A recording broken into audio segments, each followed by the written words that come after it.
From Crosby Village to your radio. Bliss Radio. It is a Thursday morning. See, I'm thrown out this week. I'm thinking it must be Friday, surely. I wake up only to find that it's Thursday this morning. So it's dragging this week. I think it just must be me anyway. Got many shows that we have here on this here radio station. It's very diverse, actually. I know one particular geezer who comes on this show, Kev's Cabs. Big fan of your work, actually, to be honest with you. Yeah, you never felt the urge to want to go, of all the professions you did, you never want to do the old taxi driver. Funny enough, every time I come out to Liverpool Airport, there's a big line at the lads. All right, Stan, how you doing? And I've heard that they won millions of pounds on the pools. I think that was a rumour or nothing. But all the cab drivers at Liverpool Airport, about 10 of them, they won the lottery, I believe. Oh, right. So now they're pulling up in Rolls Royces. I'd have been a cab driver myself, but I didn't like people talking behind me back. God, blimey.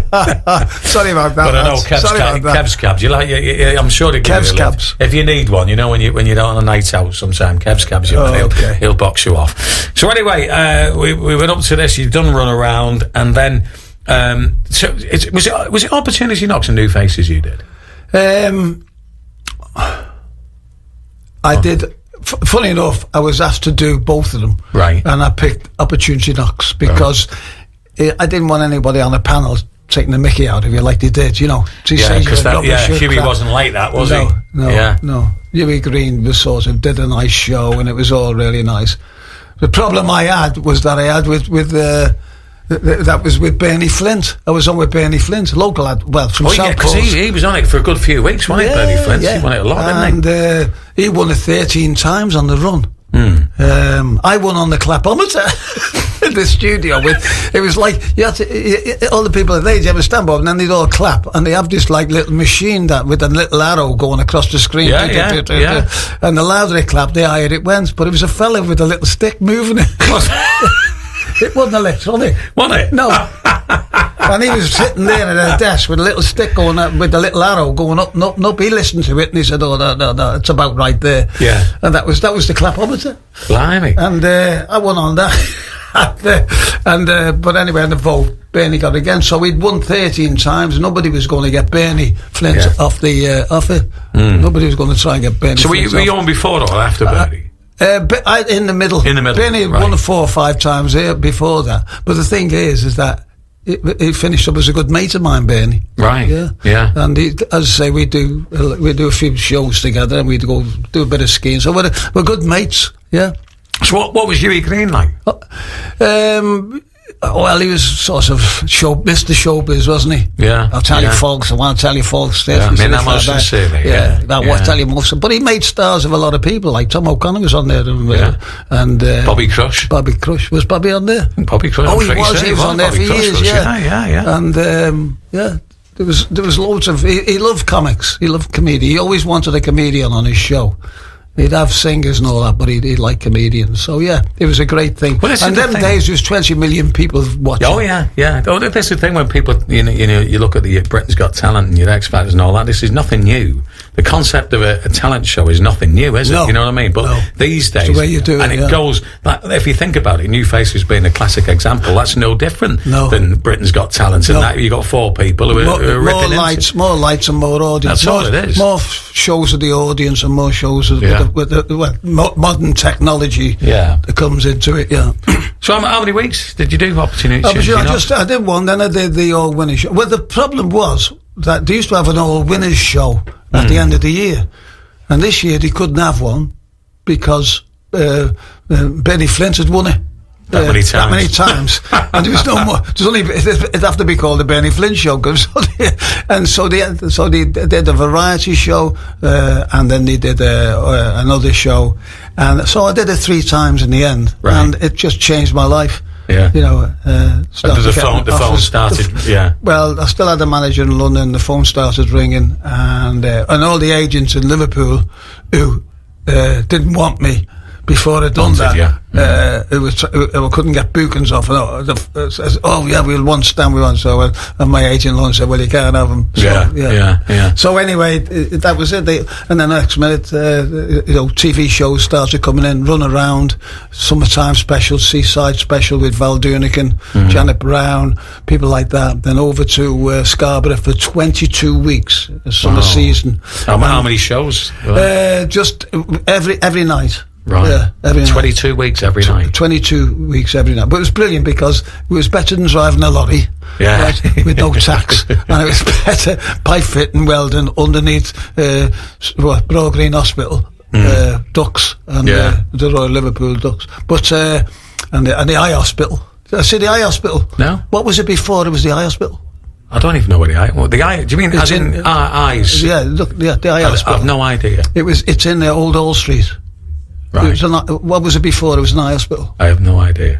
A sight for sore eyes.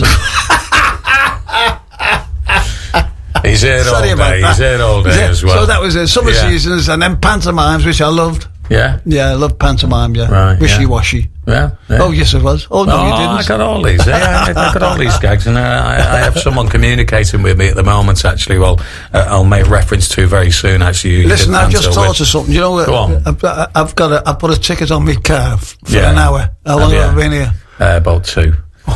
Oh no! Will you pay the fine? We'll have to get something. We're all getting ripped off. We'll get it sorted. We'll have to get it sorted, won't we? We're all getting ripped off by speeding cameras and parking and all that. Well, it's a nightmare. Where's the country going to? That's my little space. Anyway. Don't get too political here. I had to go to one of those awareness schemes. Have you ever awareness games? Have you ever been to one? I've been one. Yeah. To save you getting points on your license. So I went to one in Bromborough. And you go to holiday and sit there with about 30 other fellas. Yeah. And then they get this, headmaster comes up and tells you where you went wrong. Yeah. Driving. And he said to me, they were asking questions, you have to put your hands up. And he said, what would make you speed? And I put my hand up and said, well, I said, if you stole the car. So, and then it was that was and he said, look at this picture. He said, you see this car? Tell me what's wrong with this picture. I said, McDonald's is closed on the corner. He said, oh, I'm looking for signs. I said, oh yeah, there's one there on the window, 2 for $1 on a Wednesday. So he didn't like me. Anyway, I thought I wasn't going to pass. And the best one was when he said, look, what is a hazard? I said, he plays for Chelsea. Well, that was it then. So he took me aside outside stand. He said, this is, not going well. He said, you get them all laughing. He says, this is a serious thing here. He said, and if you don't pass, you'll get the fine. Yeah. So I went back in and just kept my mouth shut for the next hour. 4.5, 5 hours you're in there. Oh, yeah, no, so you got to have a laugh, haven't you? Yeah. Hold it there for a bit, because we're going to have to get your car sorted out anyway. So, we have the news and sports headlines coming up next on Bliss, and then we'll continue our conversation with Mr. Stan Boardman.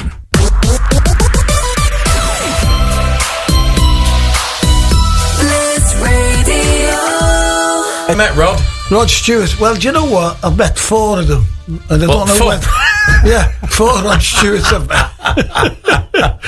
All lookalikes. All in Benidorm.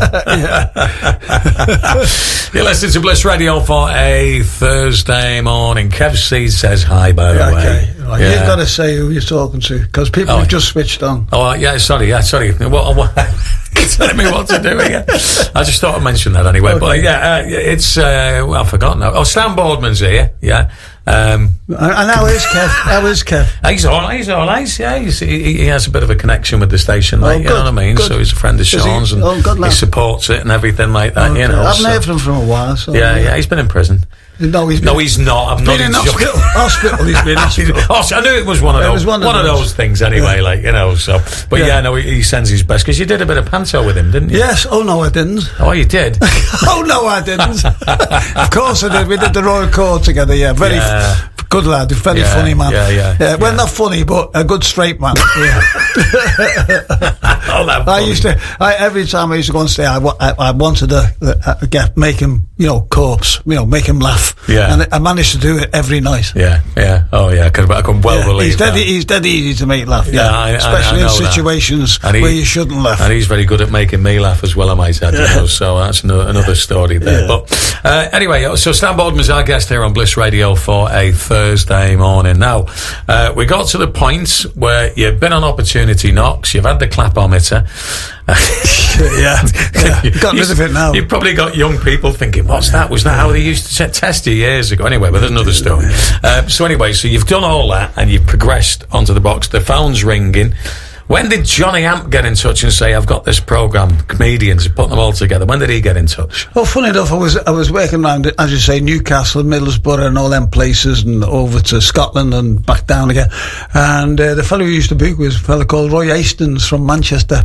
He used to book me up there, and Johnny Amp was talking to him about putting a show about the comedians on. And he said, who are the lads who are working the clubs now? And luckily enough, I was working the clubs, and he put my name in. With who else was on? Frank Johnny's Frank roster? Carson and Dougie Brown,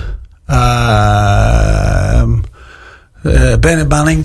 These were all on Roy Ace's roster. These are all the fellas who were working at the time in the clubs around Manchester, around Liverpool. Charlie Williams, he's from Yorkshire, and he got us all in the studios, and we had to do a routine, and he picked the ones he liked, Johnny Hamp, and we did the comedians, which was first series I didn't manage to get on, but the second series I did. And that was another thing, 25 million people watching every Saturday night. Nobody would go out until they seen the comedians. And it was they just used to tell one joke, bam, bam, bam, and everyone, all them lads, all working class lads, all working, we're all I mean, Charlie Williams was down the mines, he's a miner, and Bernard Manning used to work in this club. Mick Millett, wasn't he in Road Haulage? Mick Millett was that you did Road? No, me, I had don't be talking about me sit back. No tax. So we're all working class people, because we were all doing working men's clubs them days all over the country. So next minute we had to get a dicky bow and get a suit on and look smart. And we did the comedians, and that was unbelievable. The work that came in then was not just, it was all over the world. Australia, Germany, with all the troops, the British soldiers in Germany and all that sort of thing. Just travelled everywhere. Belfast, Northern Ireland. What was Dublin? What was it like on the set? Because I mean, did you get to see a lot of the comedians on the set, or were they all come and do the bit and go and work? We'd meet at 3:00 in the afternoon for rehearsals. So you just go up there, stand in front of the camera, you get what suit you're wearing, and all that sort of stuff. Then you go to makeup. They used to put makeup on you for some reason. I think it was for the lights.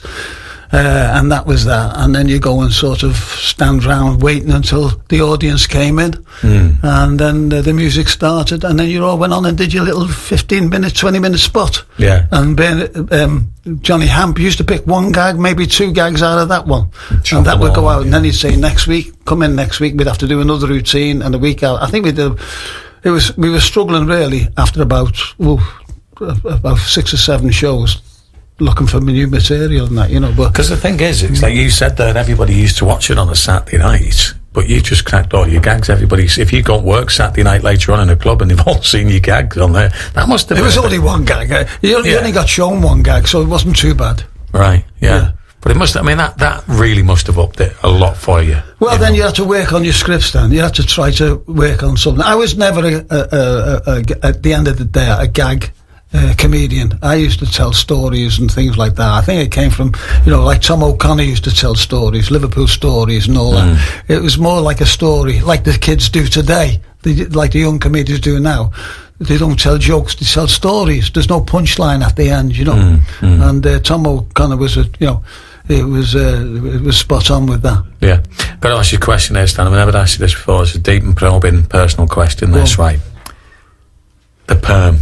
Did you have a perm or did Never you had have a perm, no, I Is had that your natural curly hair? Yeah, I was the only one in Liverpool. I mean, Kevin Keegan used to get his hair done. All the Liverpool lads used to go and get their hair done, and I was natural. My hair just used to curl anyway, and it's because when I was a kid, my mum used to say, "Eat the crusts." So I don't know where that come from. Because I suppose nowadays everyone throws the crust away, but them days it was your mother's way of telling you don't waste the bread. Yeah. Eat the crust and your hair will go curly. All right, you must have had a lot of crust then. I had all my sisters were all had curly hair. Yeah. So even my grandchildren now have got mops of heads of curly hair. Yeah. So there's something in the water. Must be in that. Well, the television stuff definitely used to flow in quite a lot, and you were on through the keyhole. And funnily enough, because we were looking at some of your videos the other week, weren't we, man? Yeah. And you found this one. It was one of these moments where he pulls this DVD out, blows the dust off, and he said, "I don't even know what's on that. Go and have a look at it anyway." And I went home, and we had a look at the first bit of it, and I looked at all of it, and then there's you on this program. It was a kids program called Number 73, I think. Right. And you turn up in this kids program, and then what's it called? Paul Weller and the style. Paul Weller's like a big artist. He's on there. He's on it. And then it comes to the end titles. There's you. Kim Wilde's the guest singer. Wild, yeah, remember she's a little girl, yeah. Yeah. And she's up there singing, and you're dancing in the background, trying to pull it off. You know, stuff like that. It was that type of a show. It was a kids' show. It was a little bit like just after Runaround. Yeah. So I got sort of a lot of children's shows to do. Yeah. And then I watched the other one. We got Annika Rice, who decided to take you scuba diving. Yeah. Was it Annika Rice? Yeah, it was. Yeah. Went scuba diving in Jersey. They taught me how to swim underwater. Yeah. Yeah. It was fantastic. Yeah. Yeah. Couldn't see nothing. It was black. All algae. Algae. Yeah. I was terrified of sharks. Yeah, but if we're gonna talk about television shows, then there's one particular one that stands in many people's minds, and if you go on YouTube and look at it, there's millions of hits. Everybody has seen this one. It was when you were on the Des O'Connor show. Now, what you actually did on the Des O'Connor show, talking about the German Focke-Wulf airplane, right? So, probably wouldn't seem that shocking in the modern term, in the modern age that we live in. But at the time, what are we talking about, 87? I don't know what it was. It's in the 80s. No, it's 80s, isn't it? 86. Yeah, something like that. 86, I think it was, yeah. When you come out and did that gag, that caused national outrage. It was in all the newspapers and everything, wasn't it? And I couldn't understand why. No? Because I thought I'd done a good job, but the studio audience were roaring, and it was brilliant when you hear people laughing. Oh, yeah, well, you can hear. You've only got to watch the clip to know everybody's loving it. It's funny enough, it's on YouTube now, isn't it? Yeah. That's what I'm saying. There's millions of hits on it. And I thought it was all forgotten, but now with this new technology with YouTube, everybody's watching it again. And now when I go out now to clubs and theatres, they're all shouting now, do the aeroplane gag. So I've got to do it. Yeah. And I tell them the little story as well about Des O'Connor talking about... Well, tell us about that, yeah. Well, when I first went down there, I'd already done 3 or 4 Des O'Connor shows, and he says, what are we going to do this? So we're in his dressing room, he said, what are we going to do tonight? I said, well, because he never used to want to listen to all what you were going to do. He just had the beginning and the end, so he could come in on it. Yeah. So I'd say, well, I'll do this one about an aeroplane, okay, Germany plane, then what you do that, then I'll do about Liverpool, I'll do that, okay, good, bam. And then so we didn't really know what I was going to do. Right. And when I told you the joke about the German aeroplane, and there's, like you say, there's 23 million viewers watching the Des O'Connor show that night, and it started at about 7:30, 8:15. I got told later on that, the reason why it was so bad is because it was in the watershed. Now, I didn't know what a watershed was. I lived in Ireland. I didn't even have a garden shed. So, a bit naive with that type of thing. Yeah. But I didn't think I was swearing anyway. I think the German airplane, the Focke-Wulf, is a proper airman. It was a proper but I think it was the way the Liverpool accent made it look like I was swearing, and that everybody in the country thought I was swearing, but it wasn't. Yeah. Definitely wasn't swearing. Oh, well, so when you've done that routine, Des O'Connor, head in his hands, all this kind of stuff and what have you, but he obviously had an idea what was coming. Yeah. what happened production-wise? What were the editors like when you went to the ad break after that? It was live. They couldn't do anything about it. And I've finished my spot, and I thought, all these audience are laughing, everybody's roaring. I thought, God, I've done a good show, you know. And I went in my dressing room and come out. Nobody had talked to me. Producer wouldn't talk to me. Director wouldn't talk to me. Des kept his distance. Right. And I'm having a cup of tea, and Freddie Starr came over. Stan, you shouldn't have done that. I said, Freddie, what do you mean? I don't know what you're talking about. Oh, he said. I said, you've no need to talk. Freddie Starr. And I mean, I think I'd have got away with it. Only when we went into a break, and next minute Oliver Reed came on. Yeah, so he did something that he shouldn't have done. Oliver Reed. You said he had a tattoo somewhere, which I can't say. Yeah. And but because it was live, that came out. So if anybody want to watch that, Oliver Reed doing it, he did that. And then Freddie Starr came on, and he was Freddie Starr was told. He said, "Look, if you do anything," he said, "we're going to be taken off the air, and you never work again." So Freddie was quite subdued. Yeah. But afterwards, we have, you know, you go in the green, we have a cup of tea and that. And I couldn't understand why the producer, directors, and all them wouldn't talk to me. So when you seen the papers the following day, what did you think? I just couldn't believe it. I just couldn't believe all the fuss that they'd made over it with something that, you know, as you say, this day and age, everyone's swearing on telly, really swearing, you know. You know, and because, you know, it was in the watershed, which was like sort of 8 o'clock, something that you can't tell rude jokes before 8 o'clock for something with kids watching, or you know, people. So. But now, I mean, there was tape recorders. People could tape the show and show it to the kids. And now, you know, all shows now are all taped anyway, and you can go back and see them whatever time you can. So there's no such thing as a watershed anymore, is it? It was before its time. Did it impact on you? Well, it certainly impacted on your television work. Well, on television probably, but not on club work, because I was in Cardiff a week later, and I went down there for a week, and it was absolutely chocker, packed, 2,000 people every night. And I said to the fella, sorry about this, he said, no, you were great, he said, on that television show. He said, when you get on there, do as many aeroplanes as you like. He said, I don't care. I've filled this place all week. You've made me a fortune. So that's the way it went all over the country. I was sort of booked out for the next 10 years. Solid. Well, now, what we're going to do, Stan, is we're going to take a break, and then we're going to do some music, some Stan Boardman music. Yeah. Right? If that's okay with you. Okay, well, I did have a record in the top 20, and got to number 15.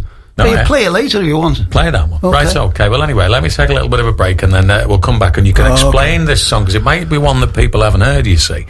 So we're going to do that next. You're listening to Bliss Radio for a Thursday morning. Hey? Who with? Who? Who are you with? With Stan Boardman. Yeah, my special guest in the studio, yeah. He's prompting me anyway. Right, so yeah, have a listen. We've got a great song coming up from the man himself soon.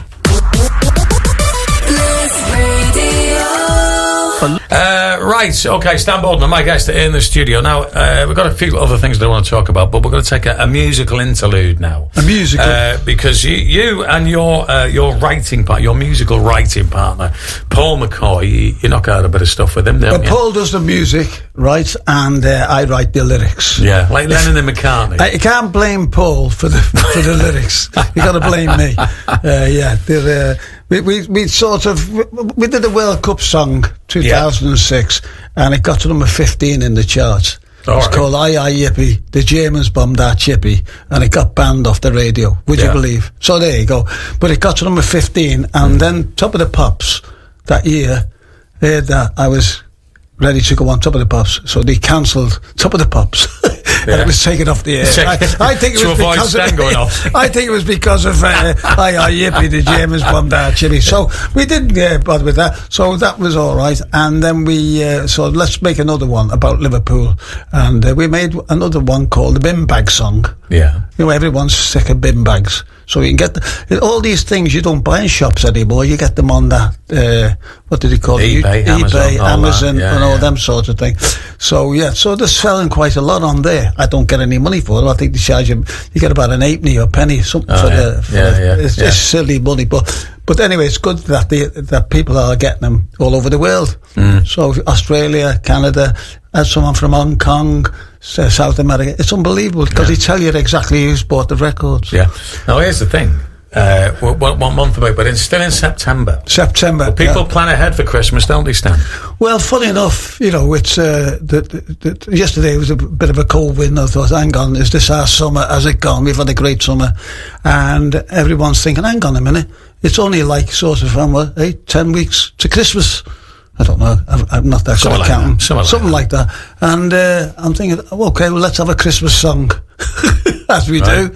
And I thought we'd pen this one, and Paul McCoy did it in his back kitchen with the music. Right. And it's I'm sneezing already. Yeah. This winter. So Abbey Road wasn't available, but McCoy's kitchen. Yeah. So when you think about it, we're having it's getting near Christmas, and now we'll be talking about Christmas songs and buying Christmas presents and Father Christmas coming. So you'll be the first one to play my Christmas record, which is going out on Amazon, going out on one of those where you can buy them off iTunes, where you buy them on your phone. Right, okay. It's a Christmas song all about Liverpool. And what's it called, Stan? It's Lost in Liverpool at Christmas. Right, should we have very sad. Should we have a listen to it? Let's go on. Go on then.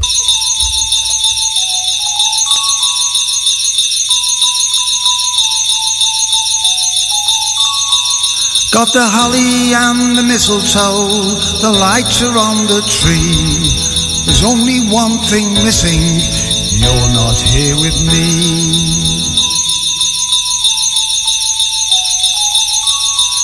I've looked all over Liverpool, even Birkenhead.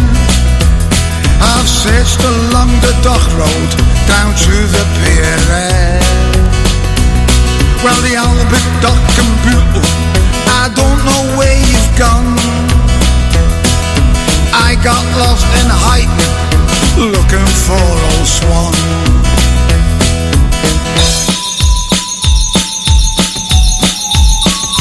It's been 3 weeks since you left me, I'm missing you so much.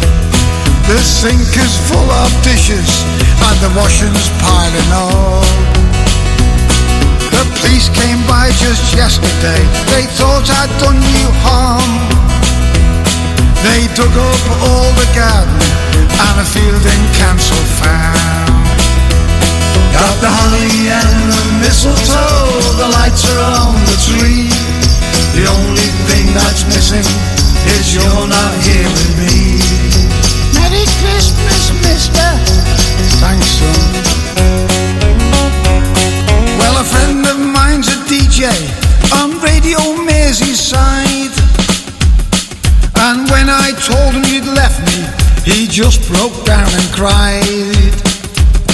I've appealed to Radio City, Sky News and CNN, took an advert in the Echo and a slot on News at 10. Got the holly and the mistletoe, the lights are on the tree. The only thing that's missing is you're not here with me.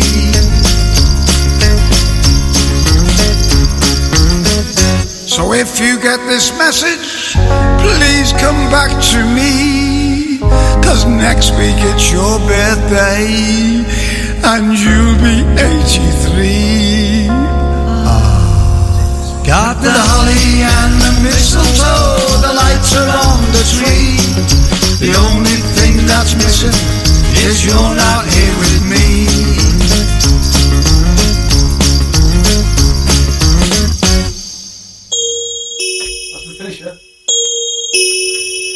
Darling, I'm home. Merry Christmas. Oh, finish it. Oh, is it not finished yet? No. You missed the best part of it. Well, it started again now. Oh, you missed the best part. Is it? I thought it said it looked like it said it finished here. Hang on, let me work out how I can get this back here. Hang on a sec. That's the best part. You missed the ending. Is it? You shut it off. You should have said something. I thought you did. Hang on. I'm working on it. Let me see. Well, you don't have to put it on it if it's technically impossible. You've got to play. You'll have to play it again when I go. Well, it's flawed me. I thought I'd cut it off in case you mentioned any other radio stations apart from this one. You weren't going. You weren't going. Bliss. Oh yeah. Radio Bliss wasn't going when I made that record last year. Do you know what? I'll tell you what. It's a bit of a country and western feel to that. You should be maybe taking that down to Nashville. Well, I might have a go at it. Where's that? No, it's American. Is that in Birmingham? Something like that. I think you'd be all right. But so what's the inspiration behind that then? Come on, let's have the deep and meaningful on this here. Well, it's all like sort of, as you say, it was country and western types music, which sort of it goes on forever, and they're all the same, aren't they? Country and western songs. You've lost your house, you've lost your wife, you've lost your car, and I thought, well, let's have a go at that. Let's lose somebody in Liverpool. So that's what I come up with. And Paul McCoy did the music, which was great. And if you want it, it's on iTunes or whatever. iTunes, you can download it. That's the important thing. Yeah, I put out a few copies in here, discs. So if you want to give them to anybody who rings in, you can. I'll tell you what we'll do, because we probably won't get. It'll come to me eventually. Hang on. We've got. Have a look what we got here. Hang on. You'll have to give the address, won't you? The phone number to ring in. Yeah, well, we'll do that now. Sean's next door. Sean's been not too good, you see, because he's got a bad foot, but he's popped in there. He's got a bad what? He's got a bad foot. Well, what's that wrong with him coming in? His mouth's all right. He's actually got to see the doctor, hasn't he? So we've got. Where did he go? The foot hospital. 1 foot in the grave. We've got 2 Comedians DVDs, right? So they're up there. We've got 3 copies of the song you just heard there. That's up there. And the World Cup song. World Cup song as well. You should play that one. So what I'll do... Remind people. What we'll do is, if you would like to win one of these these CDs, DVDs, right? Or the Christmas song. We'll select them at random and we'll let you know via email. So it's studio@blissradio.co.uk. studio@blissradio.co.uk. If you just put something like "We Love Stan" or something like that on it, and then we'll just pick some at random. Bombed our chippy. Yeah, they are. They bombed our chippy. Put that in the email. Make that the title of the email. They bombed our chippy, and send it in, and then we'll select somebody at random, and then we'll give away them these. CDs, a DVD of the Comedians with Frank Carson, Bernard Manning on, and all that sort of stuff, and another one, and the World Cup song, Aye Yippee, the Germans bombed our chippy, and Lost in Liverpool. You'll be the first ones to get this one. It'll be played, hopefully, by the Bliss Radio all around Christmas. Yeah. Well, that's it. That's what's up for grabs there. So there you are. Email option if you want to do that. Now, just before we conclude business with you, Stan, because obviously we've been talking about your singing there, and we've been talking about the old days, comedy and stuff like that. But in addition to all of these things, you're writing a bit as well these days. You've got a couple of plays that you've got on the go, haven't you? I've got 3 plays on the go and a film. Right. The film's hasn't been commissioned yet, but the plays have gone on really well. Well, tell us about that. The plays were one that was called The Medals, which was a one about the Second World War, where an old fella lost his medals. Someone robbed him out of his house, and he's in a home, and these lads go and try to find and get his medals for him. So that's the story of that one. Yeah. The other one was The Wag, called. It was about a girl in Liverpool, a supermarket, who wanted to be a wag. Right. We call it scallywags. Yeah. A wag being like the wives and girlfriends of footballers. Wants to be on the arm of a footballer. That's it, yeah. So that's all about Liverpool now. So that was that one. That's that play. That's that one. And what else was there? And we got another one now, which we're penning to paper now, which is... can't tell you what it is because we haven't got a name for it just yet. Right, okay. Well, roughly what's it about? Well, it's a film called A Dive. Right, okay. Right, in 1865, there was a ship that sank off Holyhead. This is what happened, true version. If you go to history, you'll see that this ship, sank off, lost 120 lives, and they were buried in the churchyards right close by in Moville. It was in Anglesey, and the lads find a map, and 4 Liverpool lads, 2 of them are out of work, decide to go and dive on it to get the gold. They found out there was £3 million worth of gold nuggets on there, and it was only in 10 foot of water, and they reckoned that they could go and get it. It's just off the cliffs, and so that was they go to Anglesey, and it's the trip that they take to get to Anglesey and dive on the ship to get the gold. Right. Oh, and there's a mafia there in it who don't want them to go on the ship, so they do as much as they can to keep them away from the ship, the wreck. It's a film that needs to be done. I think we've got it's quite funny, but it's also quite rough as well. Bit of a story as well, isn't there? Yeah. So it's a film. It's a 2-hour film. So hopefully we'll get that off the ground.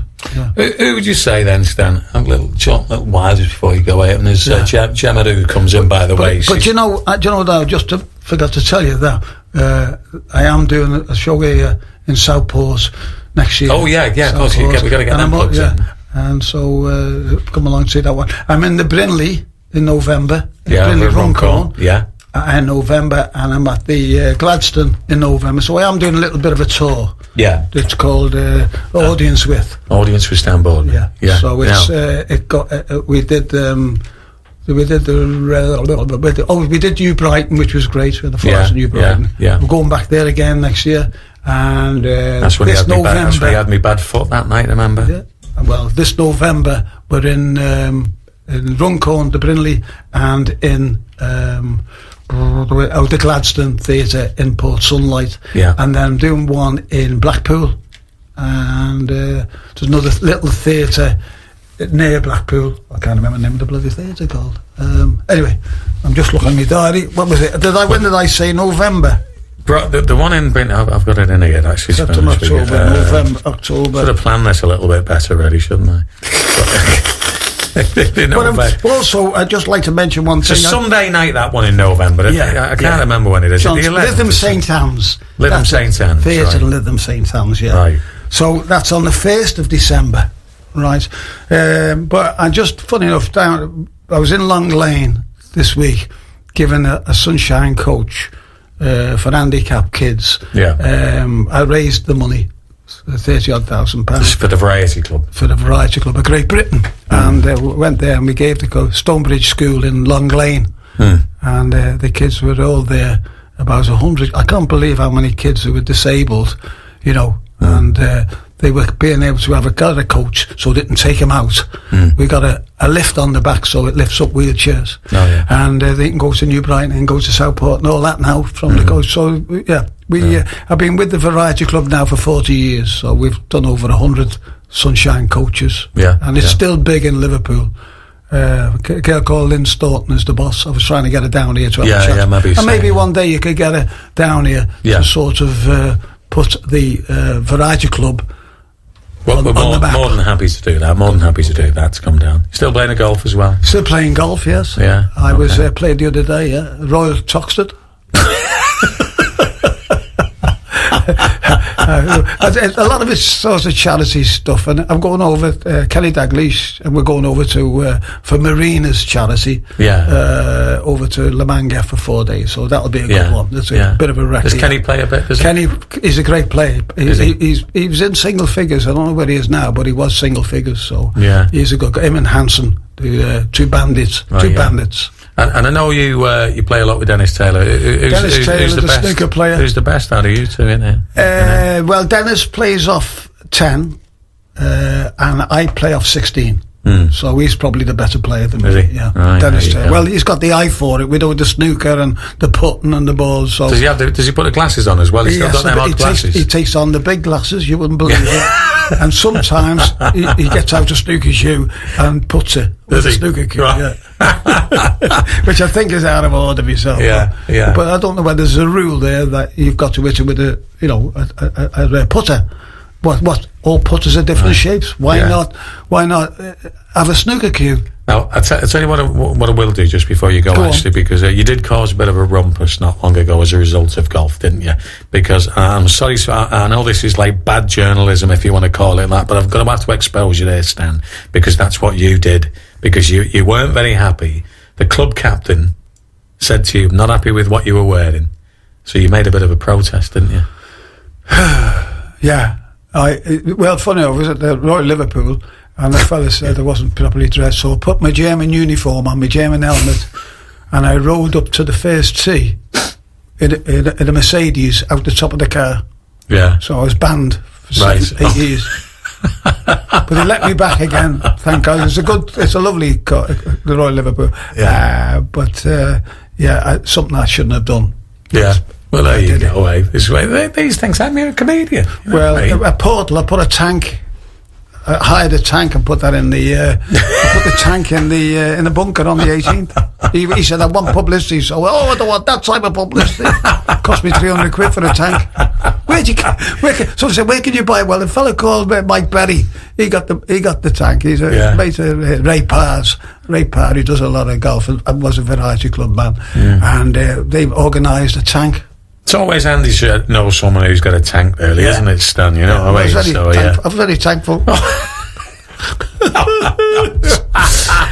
Right, and listen, I know you've got stuff because Paul... Well, I'm not of the car park now. My ticket's overrun again. I'm sick of getting tickets in car parks. Are you?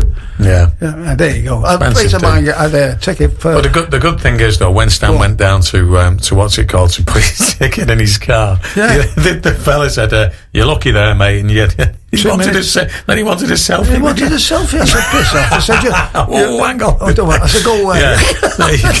I said, "You're robbing people, all them trying to work and trying to, go shopping, and you're trying to take £50 off there you go, on your bike." There you go. Right, that's Stan Boardman. A little bit of language, and I'm sure he apologises for that one anyway. Nobody's listening anyway. Oh, yeah, here we go. Right. Listen, it's great to be on this Bliss. It's been sheer bliss today. Sheer bliss, and it's been great having you on, Stan. Well, and I've been on with Roy Basnett. There you go. Your local radio. Remember he was on with me, and I kept forgetting I was on with him. There you go, eh? Right then, Stan, well, listen, obviously we'll make sure that people want to get in touch with us here, we can guide them in your direction to the shows that you're going to be doing. New Brighton, the Floral Hall, the Gladstone Theatre, the Brindley. He's out and about. He's up in Lytham St Anne's. He's doing a tour, so come and see Stan, because it's not just... Stan gets up and tells jokes and that, but it's not just about that. There's a bit of nostalgia in there. There's some video clips of the old classic comedians as well. The show is really, really entertaining. If you want a bit of an insight into what life was like back at the time when Stan was doing the comedian shows and all of that kind of stuff, then I would urge that you come down and watch the show, because it's very good, Stan. No, I'm glad you enjoyed it. And we put it together, me and Paul McCoy, and you helped out with the screens and stuff like that, which was great, and also the DVDs and the clips, which we went at my house for hours, because I've got thousands of CDs and DVDs, and there's so much stuff there. We could have had a 2-hour show just with the clips. Just with the video clips, but we've just sort of taken the best parts, Bernard Manning and people like that in, and put them on the screen, and we talk about that, and we talk about the Des O'Connor show and stuff like that. Anyway, it's been nice. Nice talking to you. Right? Thank you very much, Stan. Always a pleasure. Best of luck with the radio station. I hope it goes on. It's Sean's your man, as I say. And you can't get local people on local time. You're the only ones who are doing it. You get all these people in London and all that. You want a local. It's all that. Get all the local lads on. Superb.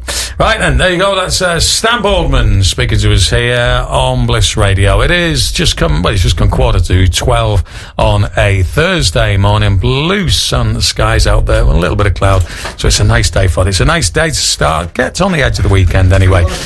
Yeah, and we got to start. You know when you go off a show, you say, let's put this record on. Hang on. I said, put this one on that Stan made in 2006. There we go. It's Stan's World Cup song. Right, okay, so here we go. Got to number 15 in the charts. Right, okay. Right, then, instead of... I was going to play some Katy Perry. Never made a penny on it. We'll play this one then. Right then, to finish off with Stan Boardman's World Cup song. If you didn't... it's because it's not from the last World Cup, it's in the previous one. And let it go to the end. Right, 2006. Okay. Here we go. Stan, thanks for coming in. We'll see you soon. Here we go. Stan Boardman's World Cup song. We're all going to Germany for the cup. Oh, we're all going to Germany for the cup. Oh, we're all going to Germany. All going to Germany. All going to Germany for the cup. Singing aye, aye, yippee, yippee, aye. Singing aye, aye, yippee, yippee, aye. Singing aye, aye, yippee. The Germans found that yippee. Aye, aye, yippee, yippee, aye. Some of us are going on the plane, others from Dover on the train. A few of us with women, the rest of us are swimming, but we're all gonna get there just the same. We'll be drinking German lager in the pubs. We'll be dancing and singing in the clubs. And there's 40 lads from Huyton who said they won't be fighting, so there won't be any need for boxing gloves. Singing aye aye yippee, the Germans bombed our chippy. Aye aye yippee yippee aye. Frankfurt, Munich and Berlin, we haven't got a ticket to get in. So we'll take a pick and shovel and dig a massive tunnel and smuggle through inside a wheelie bin. Carragher, Rooney and Gerrard, these lads are tough and very hard. And when they're in a battle, they won't shake a tattle, and they won't get a red or yellow card.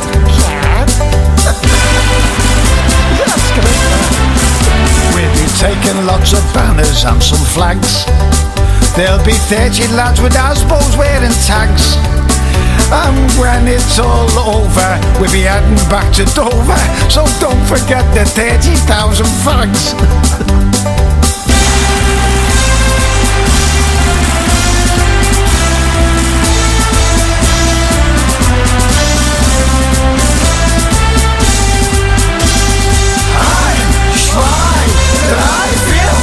Singing aye aye yippee yippee aye. Singing aye aye yippee yippee aye. Singing aye aye yippee, the Germans bombed our chippy. Aye aye yippee yippee aye.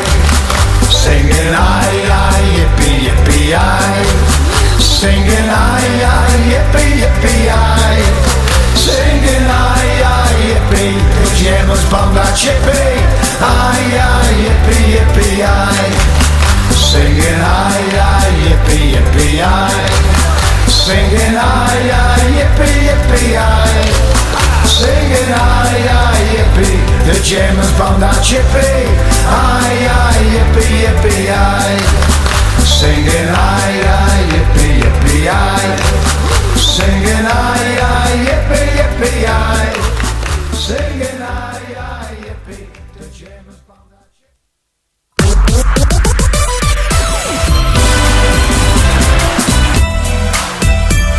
From Crosby Village, Bliss Radio. 'Cause this land's the place I love, and here I'll stay.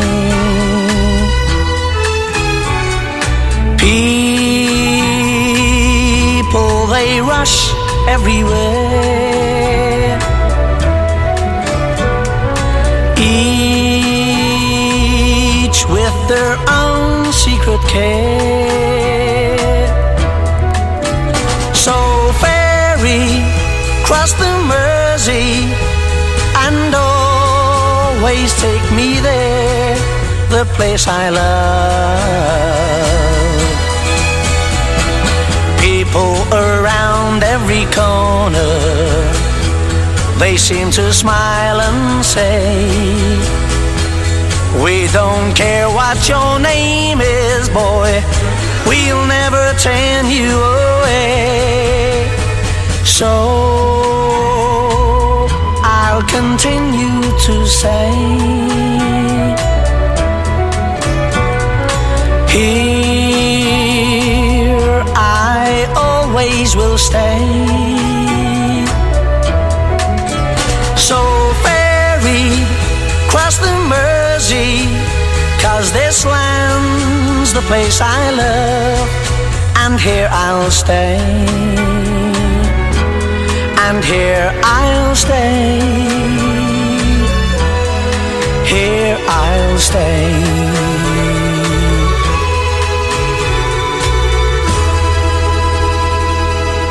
Oh, hey, they're all still here. He's still here taking pictures. See you later, Stan. Bye, everybody, all the Bliss listeners. Bye-bye. There you go. That's it. Stan Boardman has left the building, ladies and gentlemen. Simple as that. Right. Okay. Fascinating stuff. Bit of an insight into Stan's life there.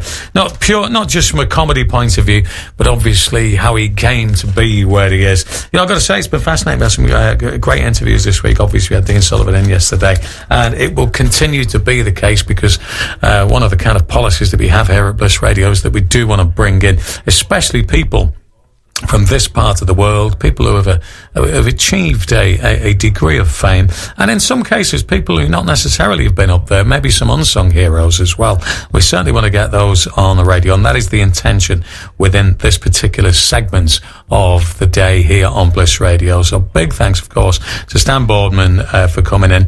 What I will do is, obviously, because Stan was kind of, he knew he was doing these gigs that he's got in and around the Northwest, but I'll make sure that we get up the correct dates when he's going to be performing at the places that he's going to be performing. So if you are the kind of person that would like to go and see Stan's show, then you'll be able to get that information via the Bliss Radio website, which is blissradio.co.uk, and then you can come along and you can be in attendance for that.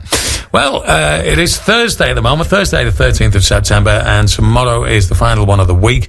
I shall be joined in the studio by, I suppose she falls into the category of comedian as well, Lynn Fitzgerald, but these days her raison d'etre, reason for being, is that she does a lot of writing. She's got some tremendously funny plays that she's had performed at the Royal Court Theatre and various other places, Desperate Housewives to name but one, Psychic Sybil, that's another one.